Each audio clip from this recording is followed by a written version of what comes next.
네, 코인키스입니다. 2025년 10월 11일 토요일입니다. 8시 59분 지나고 있습니다.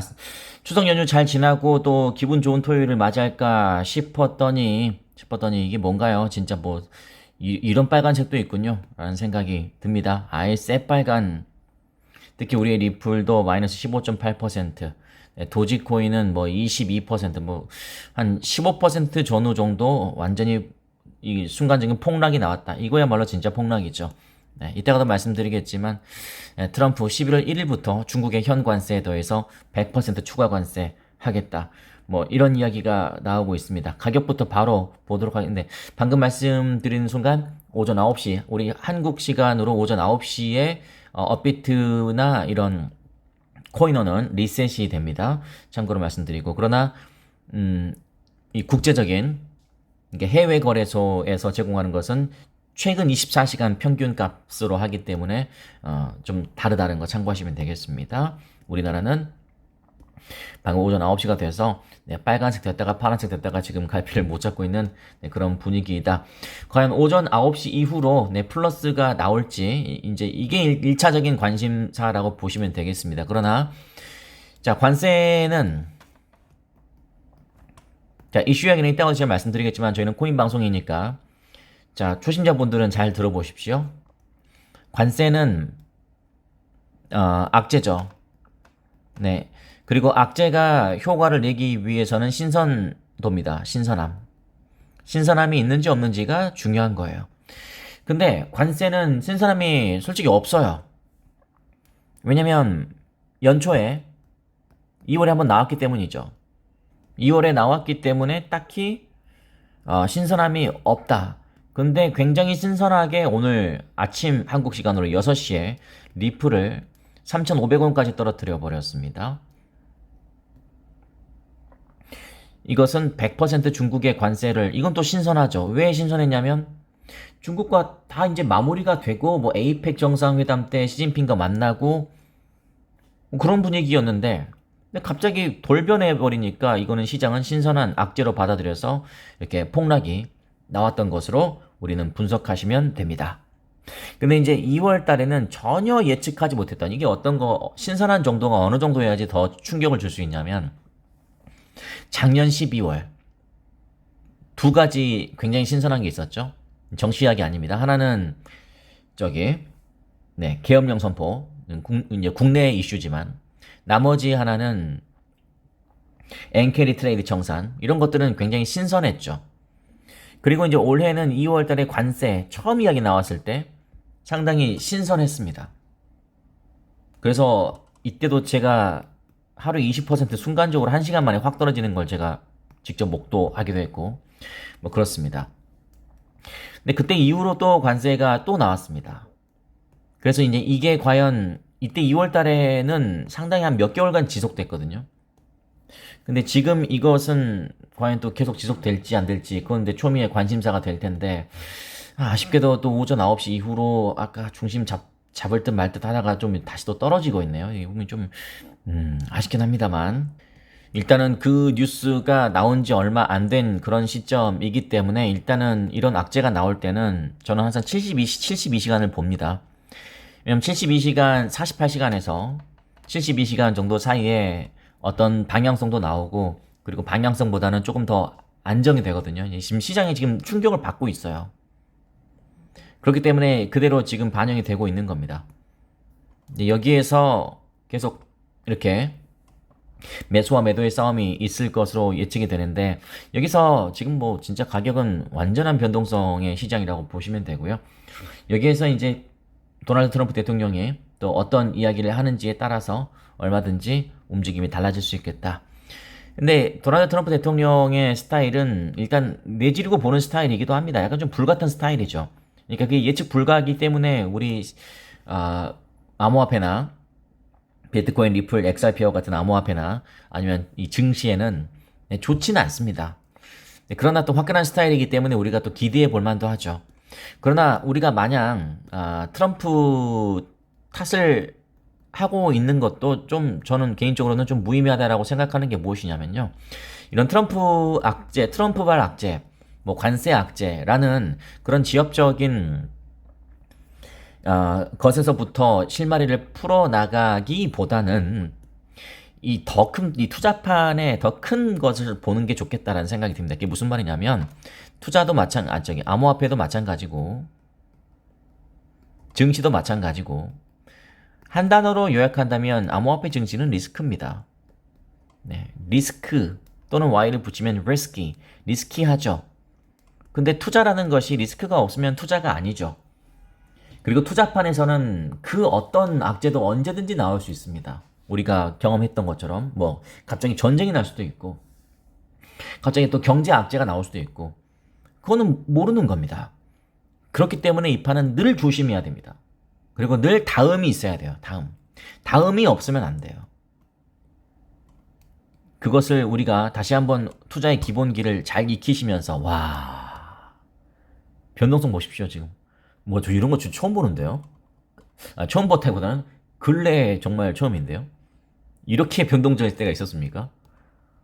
와 진짜 지금은 매수와 매도의 싸움이에요. 매수와 매도의 싸움이다. 방금 보셨습니까? 숫자가 중심을 못 잡고 있어요. 이것도 참 보기 드문 그런 광경이다. 거래대금 화끈하게 터지겠는데요.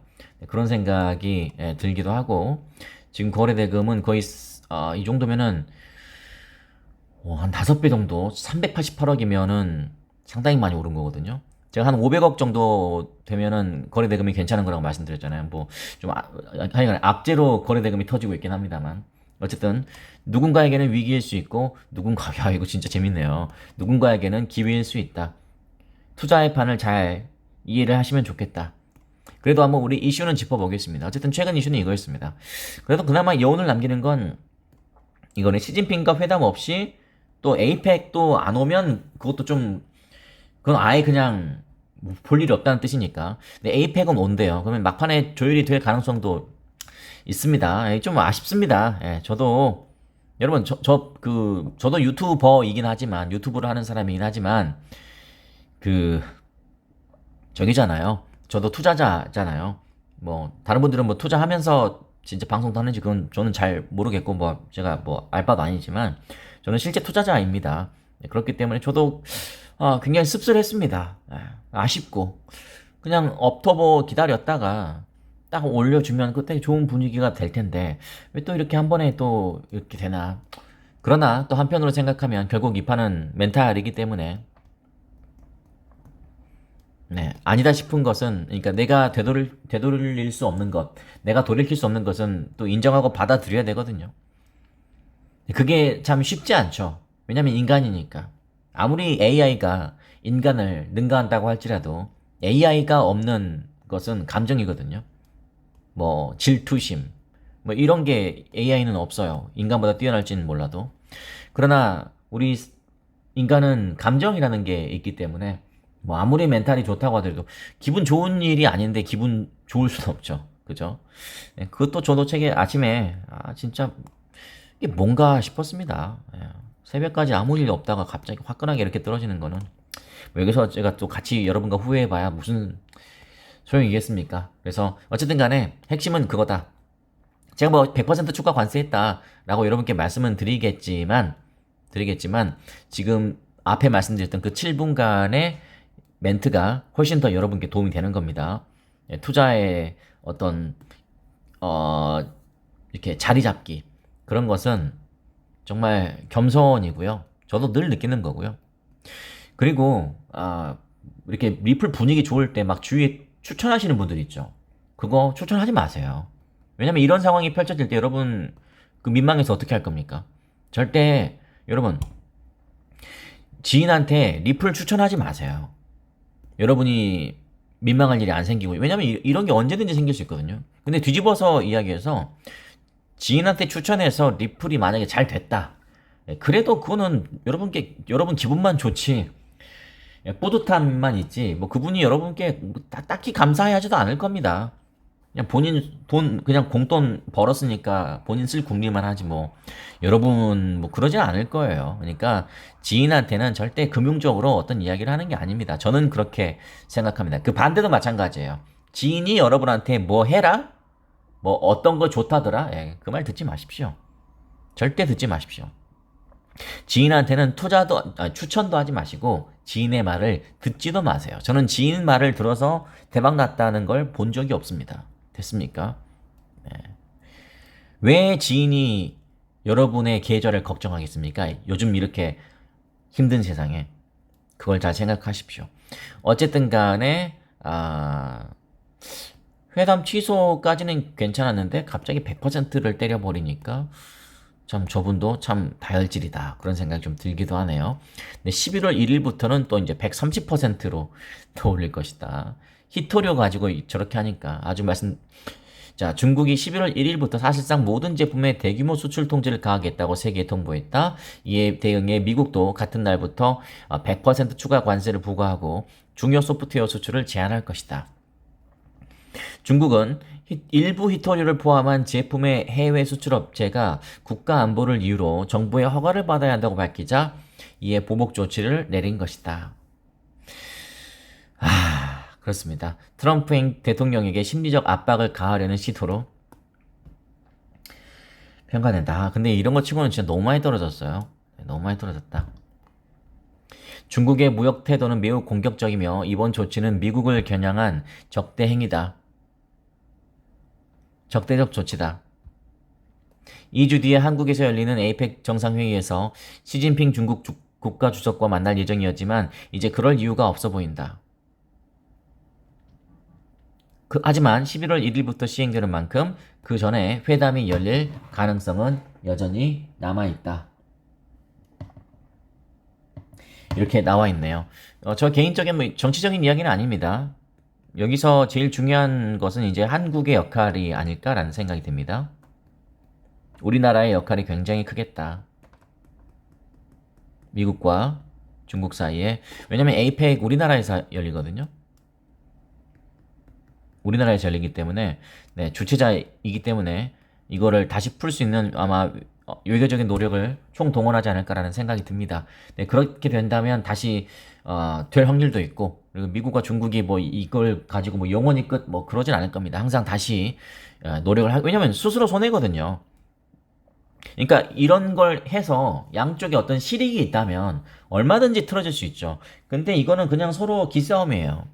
근데 기싸움인데 이게 시장에는 안 좋게 작용을 할 수밖에 없죠. 근데 그런 부분이 우리에게는 참 아쉬운 부분이다라고 말씀드릴 수 있겠고 한번 이게 좀 안정이 되려면 48시간에서 72시간 이내를 잘 지켜보시면 되고 그리고 아무리 생각해도 진짜 지금 2025년 10월 오늘 11일이라는 그 어마어마한 시간이 지났음에도 불구하고 3,670원 이거는 여러분이 지금 현재 어울리는 가격이라고 생각하십니까? 그런 것도 한번 잘 생각해 보십시오. 어쨌든 가능성, 여지는 뒀다라고 이야기를 했고요. 그렇습니다. 다른 무역 파트너들도 중국으로부터 유사한 서한을 받았으며 이로 인해서 전 세계가 분노하고 있다. 중동에서 이스라엘과 하마스 간 평화협정을 발표하려던 날 중국이 이런 행동을 한 것은 매우 부적절하다. 3,000년간의 혼란과 전쟁 끝에 중동의 평화가 찾아온 날 중국의 이 같은 행위는 유감스럽다. 참 아쉽네요. 뭐 다시 회복이 된다 한들 그래도 아쉽네요. 뉴욕 증시는 급락했다는 이야기, 뭐 이런 이야기. 양국 관계의 불안정성. 그러니까 주식과 암호화폐에서 제일 안 좋은 게 불확실성인데 이런 게 더 커졌다. 양측이 냉정을 되찾고 협상을 이어갈 수 있을지는 지금 현재는 불투명한 상태다. 그래서 나스닥은 무려 3.56%가 급락한 22,204.43으로 마무리가 됐습니다. 어쨌든 고율 관세 위협에 급락을 했다. 그래서 이 암호화폐파는 더더욱 또 고꾸라졌고 그리고 이 비트코인을 제외한 알트코인들은 뭐 완전히 폭락을 했다. 그러나 지금 주체할 수 없을 만큼 엄청난 거래 대금이 동반되고 있다. 이러면은 오늘은 500억 달러가 넘겠네요. 뭐 좋든 싫든 간에 진짜 이게 정말 오랜만. 저희 방송에서 여러분 이런 거 처음 보지 않습니까? 막 중심을 못 잡고 왔다 갔다. 이거는 거래량이 엄청나다는 뜻이거든요. 네. 지금 이렇게 딜레이가 있을 만큼 렉이 걸린 만큼 왔다 갔다 하고 있는 정도다. 지금 그리고 코인원이 이 정도면은 저기 업비트 같은 경우는 뭐 현란할 것 같다라는 생각이 듭니다. 어쨌든 간에 지금 단기적으로 황소와 곰의 싸움이 만들어지고 있는 것으로 보여지는데 뭐 이유가 어쨌든지 간에 다시 4,000원으로 올라왔으면 좋겠다. 굉장히 허망하지만 네, 그런 생각이 듭니다. 자, 이렇게 말씀드리고 마무리하겠습니다. 다시 한번 말씀드리지만 투자는 리스크와의 싸움입니다. 초심자들은 이 투자판에 들어오면 수익과 관련된 것만 상상합니다. 그 반대 것은 생각 안 쳐. 왜냐면 생각하고 싶지 않으니까. 나에게는 그런 일이 없을 거라고 생각하니. 그러나 네, 투자판에서는 그 어떤 일도 일어날 수 있습니다. 네, 지금은 그 안 좋은 상황이 펼쳐진 건 사실이지만 또 그 반대에 아주 좋은 상황도 펼쳐질 때가 저는 올 거라고 생각하거든요. 뭐 그건 당연한 이치이고요. 그렇게 생각하시면 되고 이럴 때일수록 여러분이 평정심을 잘 찾으셔서 냉정하게 또 새로운 자리를 잡아보거나 아니면 진짜 손실나신 분들이 있으시다면 다시, 그러니까 늘 이 판은 그거예요. 네, 이렇게 패닉 셀링이 나왔을 때 다시 일어날 수 있는지 그게 제일 중요하거든요. 패닉 셀링이 일어났을 때 다시 딛고 일어날 수 있는지 그게 제일 중요한 겁니다.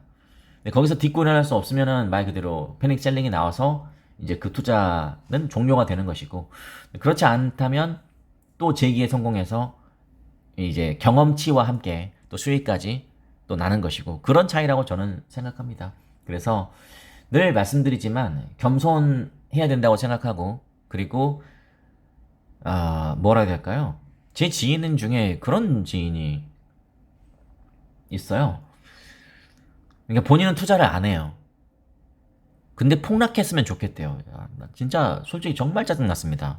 네. 그래서 그 지인은 이제 향후 3년간은 안 봐야겠다. 못해도 3년간은. 저는 그런 마음을 먹었습니다. 저는 그런 지인이 제 주위에 있는 것을 용납할 수 없습니다. 제가 사람 잘못 봤나? 그런 생각이 들 정도로. 본인이 투자를 안 했기 때문에, 투자하는 사람도 아니에요. 그렇기 때문에, 오르면 상당히 배가 아프고, 떨어졌으면 좋겠다. 여러분은 그러지 않으시길 바라겠습니다. 그런 마인드는 성공할 수가 없습니다. 남이 못 되기를 바라고 나만 잘 되기를 바란다? 진짜 지금 아무리 판이 순간적으로 이렇게 폭락이 나왔다고 하더라도 진짜 우리 코인키스 구독자만큼은 정말 그러지 맙시다. 네. 사람의 인성은 좋을 때는 절대 안 보입니다. 안 좋을 때 나옵니다. 그게 바로 사람의 인성입니다. 자, 우리 8개월 전에도 15% 급락 이런 것들이 가끔 있었어요. 이럴 때 조회수는 뭐 엄청나게 많이 나왔죠. 참고하시고